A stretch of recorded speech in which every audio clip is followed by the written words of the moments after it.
வீட்டில் தோசை மாவு காலி ஆகிடுச்சு. ஆனால் சிம்பிளாக டேஸ்ட்டாக எதாவது செய்யணும்னு நினச்சிங்கன்னா கண்டிப்பாக இந்த பன் தோசையை ட்ரை பண்ணி பாருங்கள். செய்கிறது ரொம்ப சிம்பிள், ஆனால் டேஸ்ட்டு சூப்பராக இருக்கும்.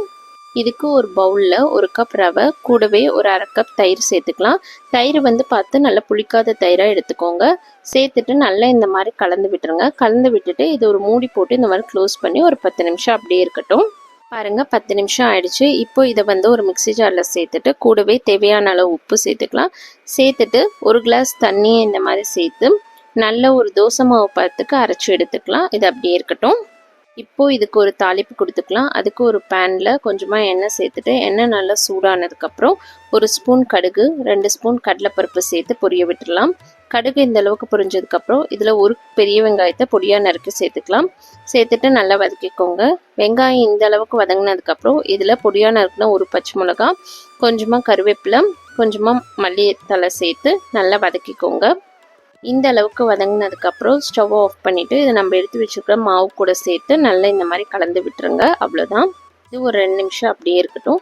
இப்போ ஒரு தோசை பேன் எடுத்துக்கலாம். பேன் நல்லா சூடானதுக்கப்புறம் ஒரு ஸ்பூன் நெய் எடுத்து இந்த மாதிரி நல்லா ஸ்ப்ரெட் பண்ணி விட்டுருங்க. இப்போது நம்ம ரெடி பண்ண தோசை பேட்டரை இதில் நல்லா கல் தோசை மாதிரி ஊற்றிக்கலாம். நல்லா சின்ன சின்ன தோசையாக ஊற்றினா டேஸ்ட்டு நல்லாயிருக்கும்.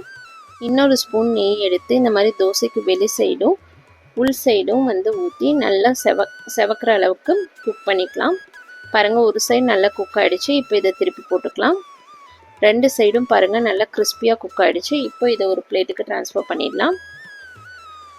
அவ்வளோதான், ஒரு பிளெயின் பன் தோசை ரெடி ஆகிடுச்சு. இப்போது இதே பொடி தோசைக்குன்னா அதே மாதிரி மாவு ஊற்றிட்டு மேலே இந்த மாதிரி நல்லா பொடியை தூவி விட்டுட்டு 2 சைடு திருப்பி போட்டு நல்லா கிறிஸ்பியாக வந்ததுக்கப்புறம் எடுத்திங்கன்னா சூப்பரான பொடி பன் தோசையும் ரெடி ஆகிடுச்சு. இதை நல்ல ஒரு சட்னி கூட சேர்த்து சர்வ் பண்ணால் சூப்பராக இருக்கும். நீங்களும் நான் சொன்ன மாதிரியே ட்ரை பண்ணி பாருங்கள். ட்ரை பண்ணி பார்த்துட்டு எப்படி இருந்துச்சுன்னு கமெண்ட் பண்ணுங்கள். இந்த வீடியோ உங்களுக்கு பிடிச்சிருந்துச்சுன்னா நம்மளோட Mrs home cook channel like, share and subscribe பண்ணிக்கோங்க. Happy cooking.